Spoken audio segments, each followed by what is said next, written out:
Today we will look at immigration. Who wins the game of immigration and who loses? Why do they win? Why do they lose? Okay, so let's look at the United States, which is where most immigrants go. And as you can see from this chart, there are certain ethnic groups that do better than other ethnic groups. So the Indian people make the most money in America. And this makes sense because India has a very competitive college system where only the best and brightest get into their technical institutes. And then after college, they go to the United States to do graduate work. Then they go on to Silicon Valley to become engineers. Some become doctors. But Indians as a demographic are very successful. Then you have the other Asian groups. So Japanese, Korean, Filipino, Chinese also do very well. East Asians do very well in school, and East Asians are known for being very hard workers. The white people are the majority, and they are the average, okay? And they make about 70,000 US a year. This is just average income. But then what's troubling is that as you go lower, you find that there's certain ethnic groups that don't do well economically. They include, of course, Mexicans, Latinos, as well as Black Americans, who traditionally have been slaves in America. So the question for us today is that why is it that there are certain ethnic groups, specifically East Asian groups, that do well economically, and then you have other ethnic groups, specifically Latinos and Blacks, who do not do well economically? Okay? So the traditional explanation is that it's just that certain cultures prize education more than other cultures. In fact, some extremists will go on to say that genetically, East Asians are just smarter than everyone else. Okay, so this is the PISA rankings. This is from 2018. The PISA is the Program for International Student Assessment. So every 3 years, the OECD, which is an international organization, around the world, they organize tests for 14-year-olds in 3 subjects: math, science, and reading. And based on these results, the OECD, which is primarily concerned with economic development, forecasts a nation's ability to do well economically in the next 10, 20, 30 years. As you can see from this map, there are certain countries that do outstanding on the PISA. The nations in green do really well. The nations in yellow are average.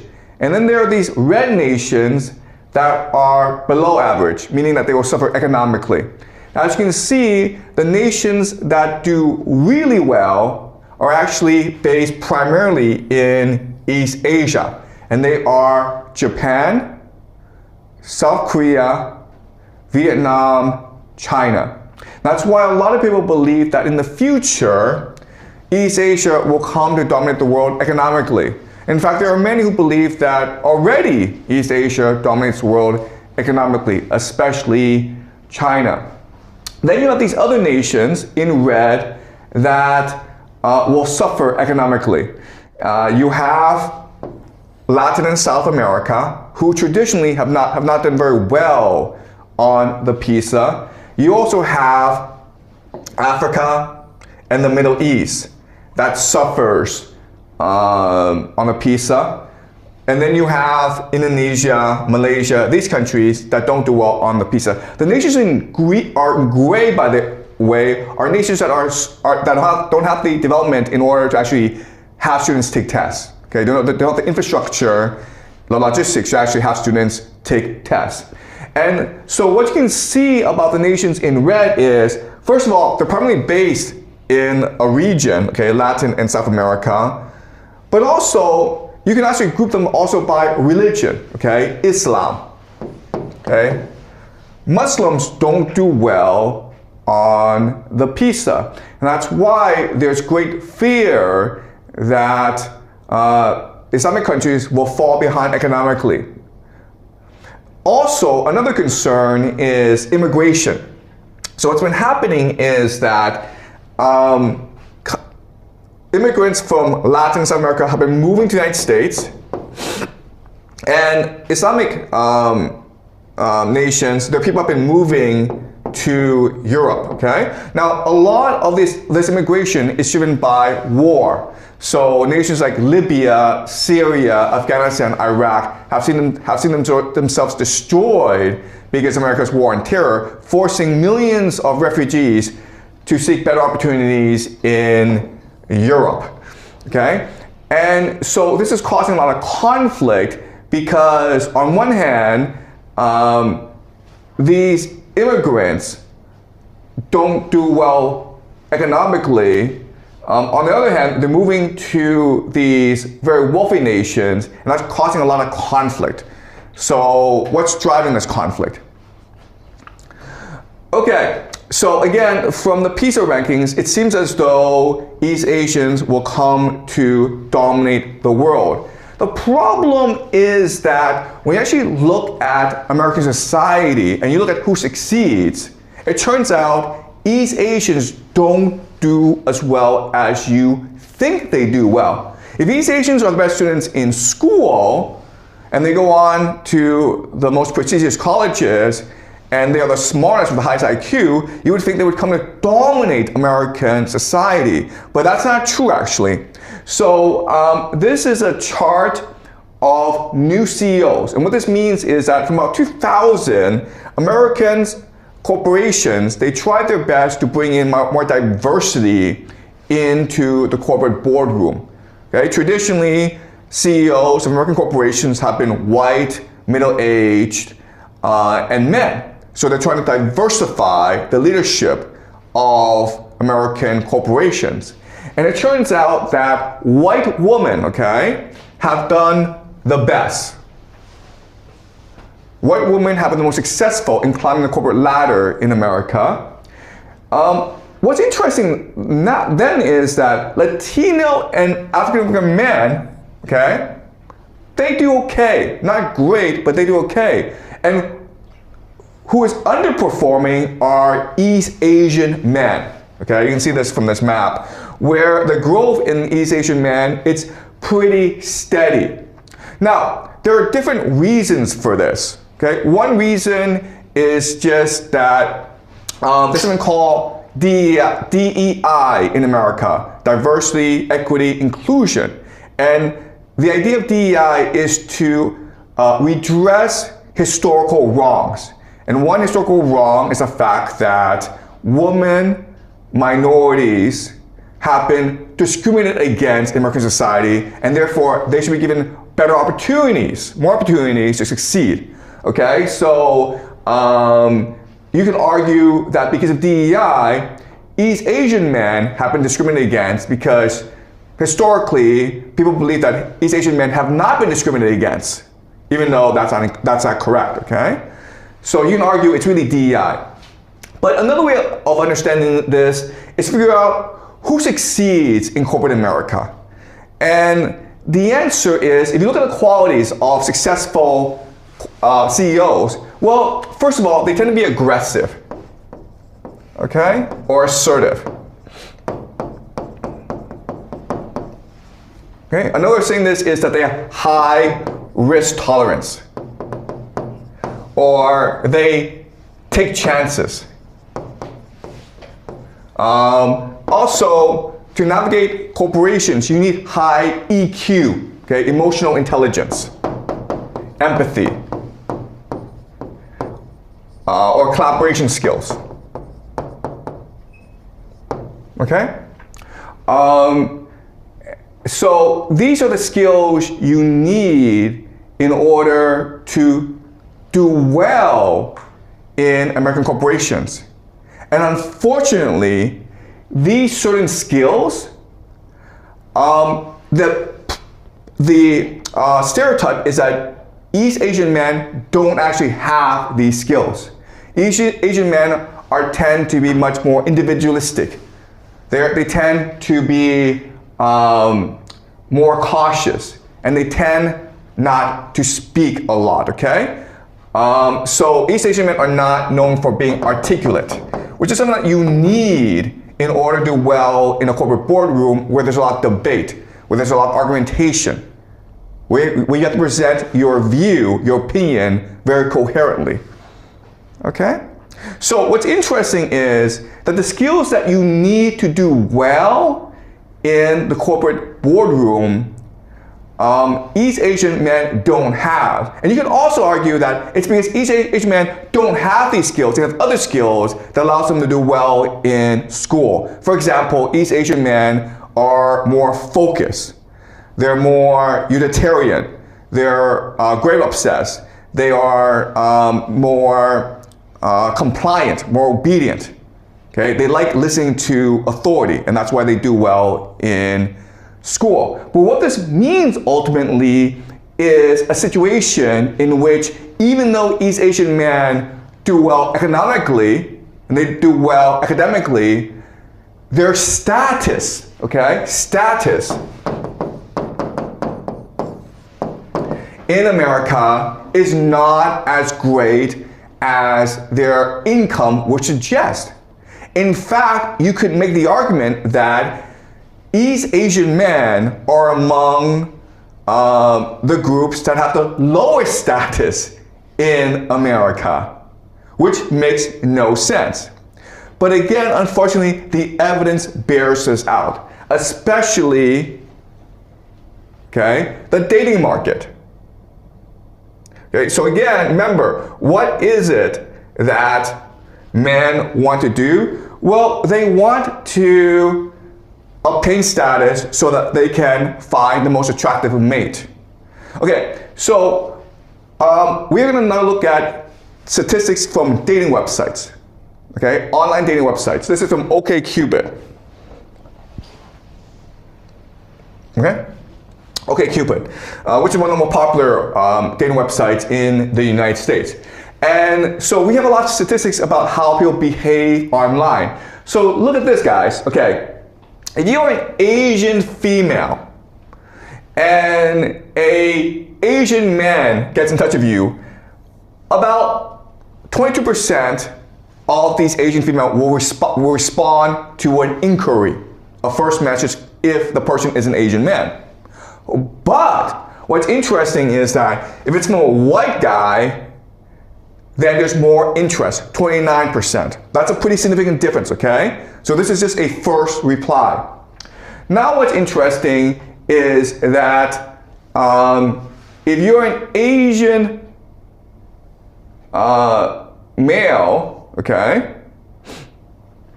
what's interesting is that people are less likely to respond to you. Okay, so this is another map that shows us statistics from the dating website. Okay, so this is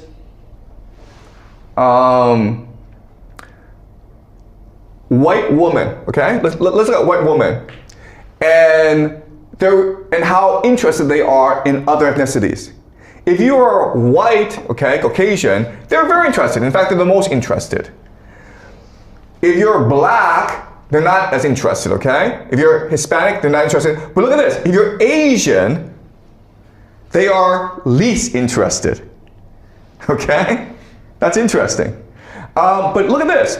If you are an Asian woman, okay, you're pretty interested in white guys. You're most interested in Asian guys, okay?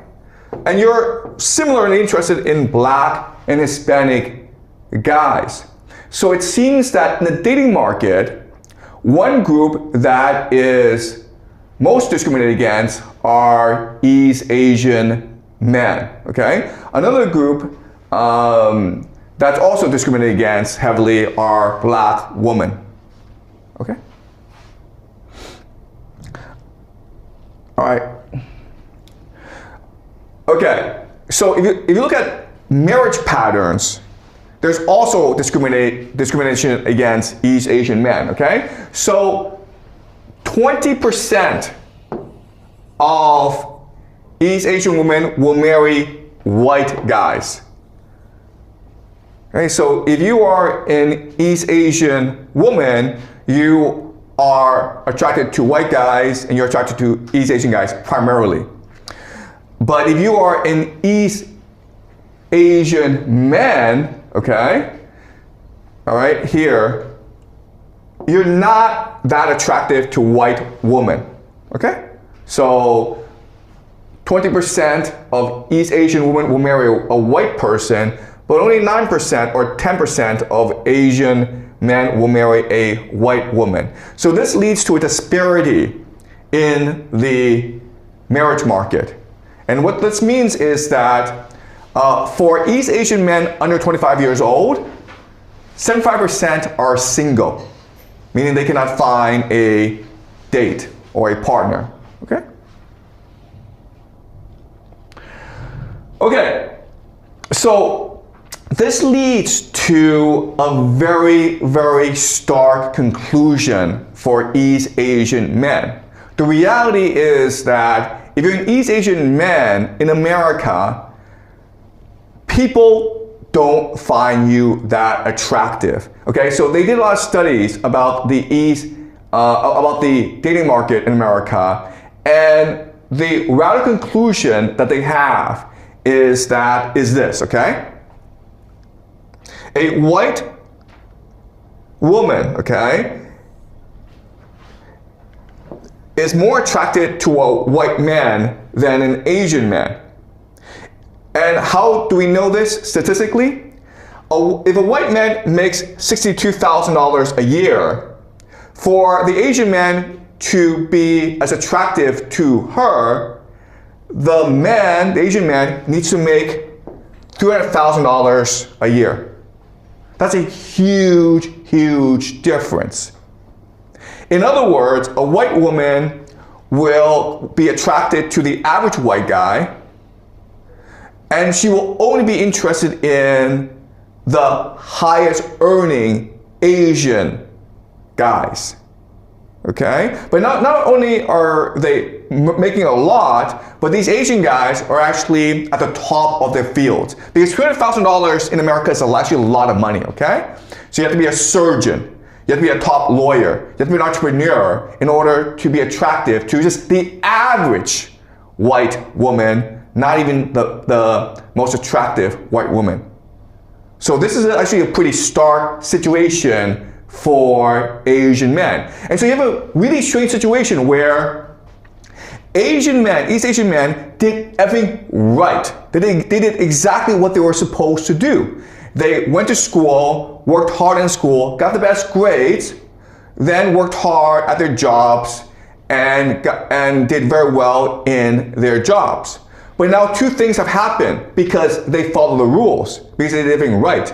They didn't commit any crime, they're not on welfare, they pay taxes, they contribute to the community. But because of this, two things have happened. One is that they're not able to climb into status positions in America. They're not CEOs. The other thing is that they have problems finding a very good mate, okay? It's easy for them to find someone of their status or below, but it's very hard for East Asian men to actually marry up and improve their status and social economic standing in America. All right? All right. So this leads us to a very, very stark disparity, right? So let's look at this, guys. You have East Asian men, and here's how they play the game of immigration. They do well in school, okay? They have good jobs, employment, yes. They have, they're not on welfare, okay? They don't go to jail, okay? And then you look at other minorities, okay? Specifically, Hispanic, Black, and Muslim, okay? Well, they don't do as well in school, okay? They don't make as much as East Asian men. They're more likely to be on welfare, and they're more likely to go in jail, okay? All right? So you would think that East Asian men will ultimately triumph in the end. But what is really disconcerting is that, according to game theory, East Asian men are playing the game wrong. Whereas these other groups, these Hispanics, these blacks, these Muslim groups, they are much more likely to win the game. Okay? So how can we explain this? An explanation is actually pretty straightforward, but it's actually very disconcerting or very disturbing. The answer is, if someone invites you to play his game, don't agree to play by the rules, because the game is set up so that you will lose. Otherwise, why would he invite you? Think of a casino, right? A casino is like, please come in and play our game. Do you think a casino is fair? If the casino were fair, the casino would go bankrupt, right? The casino is set up so that you have to lose. Otherwise, they go out of business. The same thing with immigration. If a nation like the United States is inviting you into their nation and you play by their rules, you will always lose. Okay? And this is what's happening to East Asian men, where they go to the United States, they play by the rules, and they'll never climb into status positions, and their woman will be married off to white men. The most attractive of all Asian women will be married off to white guys. Whereas East Asian guys will make their money and then stay at home and play video games all the time. Okay? The game is rigged. So the only logical strategy, according to game theory, to this situation is to break the game, cheat, okay? And that's what the other minorities are doing. And how do you do that? Well, you don't play the game. You don't go to school and obey the teacher, okay? How to win is by sticking together and having lots of babies. And over time, that will enable you to win the game because of demographics. Okay, does that make sense? You're much better off not going to school, being poor, but staying together, being cohesive, and having lots of babies, rather than going to school, getting a good job, doing everything you've been told to do, because ultimately, your energy will be stolen from you because of the rules of the game. Okay, does that make sense, guys? All right? All right. So, okay, so again, immigration is very important because all in the world, poor people are going to rich countries to seek better opportunities, right? So it's really North America, primarily the United States, Canada, the United States. Then you have Australia, New Zealand, and Europe, okay? And countries that are going to these places are China, East Asia, basically. And you have the Latinos, the Africans, Middle East, okay? All right? And again, you have a situation where East Asians are much more likely to go and conform, but then you have other groups that go and refuse to conform. And as I mentioned, from a game theory perspective, it is better in the long term for you as a person not to conform, not to play the rules of the game, than to actually play by the rules of the game. I know it sounds weird, okay? But according to game theory, that's the best outcome for you, all right? So, an example is in Europe, okay? In Europe, they have a huge Muslim problem. These Muslims are less likely to integrate. They don't do very well in school, but they will claim welfare. They will have lots and lots of babies, which is a drain on the economy of these nations. And what this means is that in the year 2050, okay, in the year 2050, this is what's going to happen. In Sweden, 1/5 of the population will be Muslim. In the UK, 17%. In France, 17%. In Germany, 11%. In Italy, it'll be 12%, okay? So it seems as though there's a population replacement going on. But not only that, but because Muslims are much more likely to have more children than Europeans, the populations that are Muslim will be younger, more energetic. Whereas the Europeans will be much more old, they'll likely be retired. So if this trend continues, then Europe will eventually be taken over by the Muslim minority. Okay? And so the Muslims, they don't do well in school and they don't make that much money, but look at their advantages, okay? First of all, they are cohesive, okay? Because of their religion, okay? They are energetic because they're young, okay? And they're united because, quite honestly, the Europeans don't really like them. They are an outcast. They're considered an enemy by the Europeans. So if trends continue, then it is most likely that Muslims will control Europe in 25 years' time. Okay? Does it make sense? But not only that, but look, you look at America. Okay? Let's look at America. You have a similar situation going on. Sorry. Okay? Look at 2050, what's happening, okay?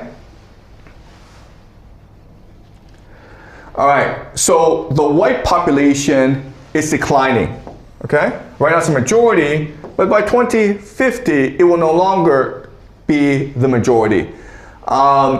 Asians are increasing by a bit, but not that much, okay? But the real growth is in Hispanics,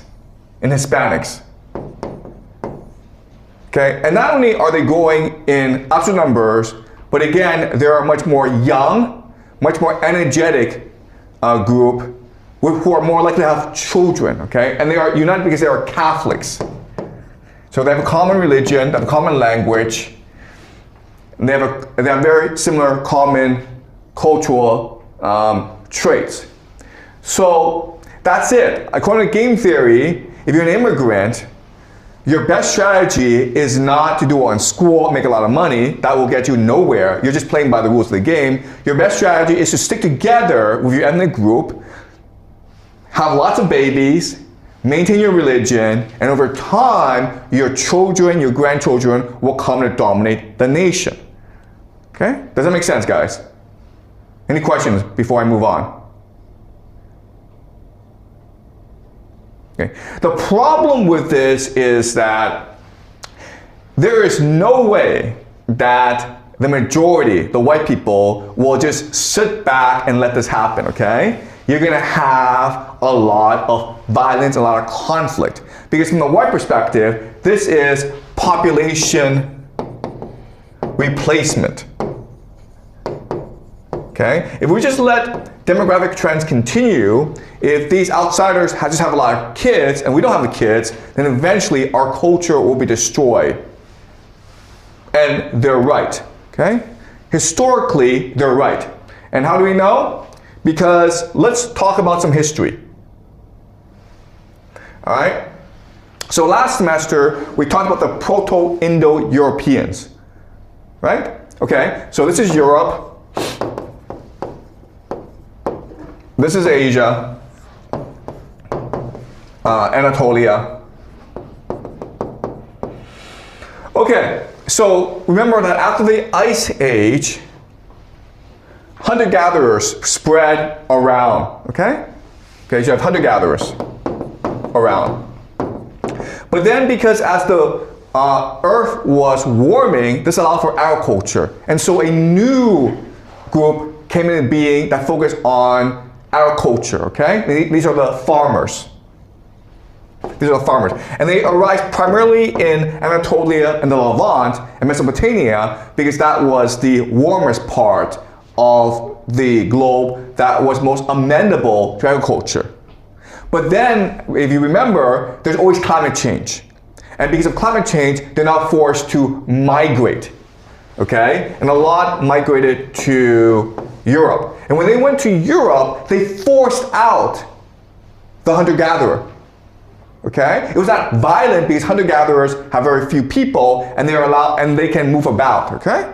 But eventually what happened is that the farmers were able to displace the hunter-gatherers. Okay, now they're established in Europe. You also had farmers who went into the steppes. But remember from last semester, we discussed the steppes and how, because it's grassland, you can't actually farm there, or it's very hard to farm there, so they developed a new economy called nomadic pastoralism. Which is to say that they raised sheep, goat, and cows, and they migrated from one area of the grassland to the next, okay? And as a result, they became very strong, very aggressive people. And again, because of overpopulation, because of climate change, these people are now forced to migrate to Europe, okay? They migrated to Europe, and what happened now? Well, now there's a war that lasts 100 years, 20 years, in which the nomadic pastoralists, the Yamnaya or the Proto-Indo-Europeans, they displaced or they eliminated the farmers, okay? And so what happened, we know this from genetic studies, is that the men, the European farmers, were killed, and the women were taken as basically brides, okay? Slaves, basically. Okay, so this is a population replacement. And this, historically, is what happens, okay? One group comes in and replaces the other. And throughout most of human history, this is a constant cycle because the steppes were extremely violent and chaotic. And this forces groups to constantly migrate to other places in search of safety. And in each time, there is population replacement, okay? Primarily in the elite, okay? So there are very few instances of where groups come together and they are peaceful. No, because you only have one elite, and one elite must replace the other elite. Okay, does that make sense, guys? All right, so if this is historically the situation, how did we get into a situation where immigration has become the norm in today's world? Okay? Before, historically, we believed that you have to stay together as part of your group, otherwise you'll be eliminated. And now we believe that, hey, if you don't like where you are, it's okay, just get up and move somewhere else, and maybe there'll be better economic opportunities for you. This is a shift in mentality, a shift in mindset. Okay, this came about because of the British Empire. All right. Okay, so this is Europe. This is South America, USA, Canada, Australia, New Zealand. Okay, all right. So you have Spain. And Spain, because of the Ottoman Empire, Spain could not access the East Indies trade, okay? So it had to figure out new ways to access East Asia, China, China, India, because that was where a lot of spices were, okay? And there's huge demand for spices. So they started to chart new areas, okay? Spain and Portugal primarily. And what they discovered was there's all this new territory in South America. Now, South America is interesting because in South America, you had a huge population and there was a lot of mineral wealth, silver and gold. And so what they could do was they could go over there and enslave the population, okay? So slavery. And then you convert them to Catholic religion. All right? So basically, the easiest areas to colonize, Spain and Portugal took right away. But then afterwards, Britain, England started to play this game as well, okay? And they also sent colonists. But the problem was that there was no large population to enslave. Also, there were a lot, especially in the United States, there were a lot of aggressive Indians, okay, natives. And so the solution was the United States, after it won independence from Britain, it welcomed immigrants from Europe, specifically Ireland, Germany, Poland, these places. The reason why is they needed to displace the natives, okay? And then immigrants were then encouraged to go to Canada and Australia to build their economies as well. So in other words, immigration today, it is a historical accident. The Americans were responding to the specific needs of that time, okay? They were a small population against a hostile people, the natives, in a very large area. And so they needed people to come and farm and industrialize the area. And that's why America welcomed immigrants. And this is new in human history, where you could go to a new place and become a citizen, okay? Usually, if you went to a new place, you went because you were a slave. You were conquered in war, and you went as cheap labor, okay? So in America, they welcome you as citizens if you're willing to contribute, and they allow you to get rich if you worked hard. Okay, now fast forward, and America becomes an empire because it's allowing all this energy to concentrate in America. You have World War II, okay, you have World War II, and America triumphs in World War II. And now America can set the entire rules of the game for most of the world, for Western Europe. And at this time, America said to Europe, you guys fought wars, you guys had fascism because you are a closed society, okay? Closed society means you don't want immigrants, you're all very nationalistic, and therefore you are violent. America won the war because America is an open society which welcomes immigrants, which is a multicultural society that encourages people to get rich and be happy. And so Europe, if you want to be like us, if we want to prevent World War III, then you have to become an open society as well and welcome immigrants just like we do.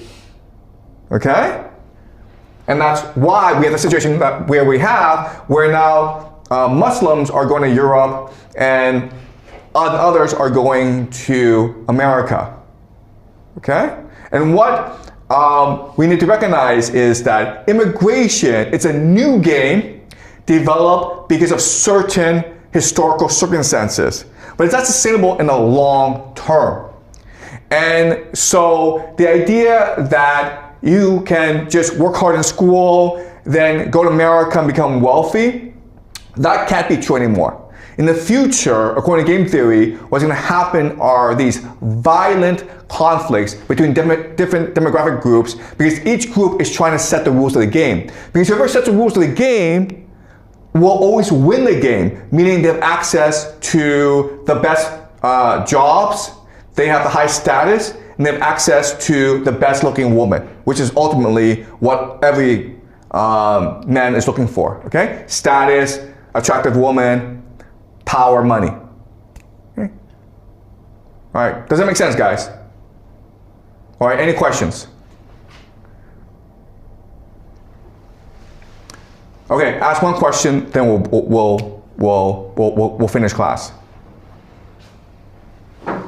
Okay.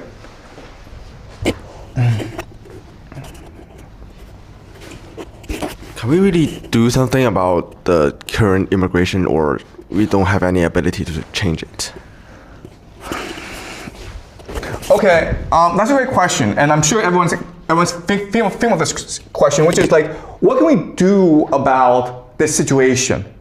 Well, I mean, the problem is, and I hate to say this, but immigration is not natural. Okay, and what I mean by that is that if you're born into a community, what is natural is for you to want to help this community grow and develop. You want to contribute to this community. What is not natural is for you to say, you know what, this community sucks, I'm gonna go find a new community. Because if everyone did that, then no communities could ever exist. Okay, so 99% of people, what their natural inclination to do is to want to work hard and make the community a better place.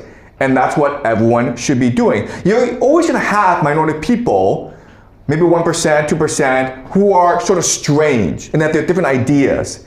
And they're not gonna be able to conform to the community, okay? And historically, these people have been killed by the communities. And so it's natural for them to get up and leave, okay?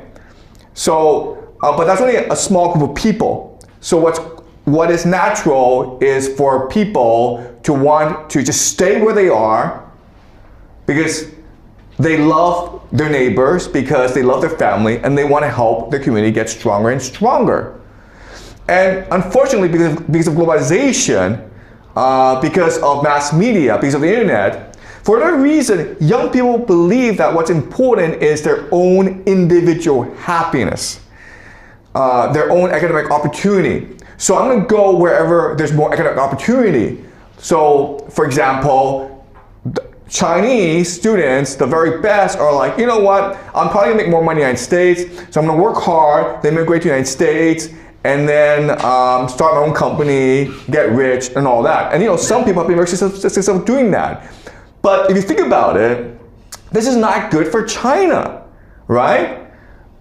As a nation, why would you encourage your best and brightest to take their skills, move somewhere else, and contribute to that economy rather than to your own economy? And so we're in a very strange situation. And we are in a situation because for the longest time, America was a global hegemon and it could write the rules of the game. And I keep on telling you guys this, whoever writes the rules of the game will always win, okay? So globalization was a system was set up so that America could extract from the world resources, and these resources include talent. Okay, so we have a situation where the best and brightest go to America because that's where they're most likely to thrive. But now the world is changing. America is no longer the global hegemon. Russia, China, these countries are rising as well. And so nations now are much more interested in being able to maintain their best and brightest, their talent, their human capital. And this is the way it should be. If you're born in China, then your priority ought to be like, how to make China a better place. It shouldn't be like, I'm gonna work really hard in school so that I can get a visa to go study in the United States. That makes no sense. Okay? So, and look, the reality is that if you're in the United States, you can make a lot of money, but you're still gonna be low status. Okay, and that's the situation I found myself in North America, where I worked really hard in school, I went to Yale, and I could have made a lot of money as a lawyer or as a doctor, but I recognized that, you know what, if I just stay where I am, I'm not gonna ever achieve my potential. I'm not going to achieve status in America. I may be wealthy, but I'm never gonna achieve high status. That's why I chose to come to China, because I thought there were more opportunities to obtain higher status in China than in the United States, where I'm not white. I'm East Asian, and there's going to be a lot of stereotypes and prejudice against me because I'm East Asian. Okay? And quite honestly, I was right in my assessment. All right, so yeah, you're saying, what can East Asians in America do about this, right? And unfortunately, according to game theory, they're stuck where they are. Okay? That's why, I chose to leave. But if you're East Asian in America, I'm not saying for everyone, okay? I'm sure there are like thousands of very happy East Asians who've married very well and they have very good lives, okay? But for the majority, you can have decent lives, but you're always going to be low status. And quite honestly, a lot of East Asians are happy with that situation. A lot of East Asians are just happy, getting by, making good money, and they really don't worry about status, okay? But the problem is that their children and grandchildren are kind of screwed over because it's going to be very hard for them to marry, okay? And again, there's a lot of East Asian men who are single, and they have problems on the dating market, okay? All right. Any more questions, guys? Is that clear? Great, okay. So we will continue this next week.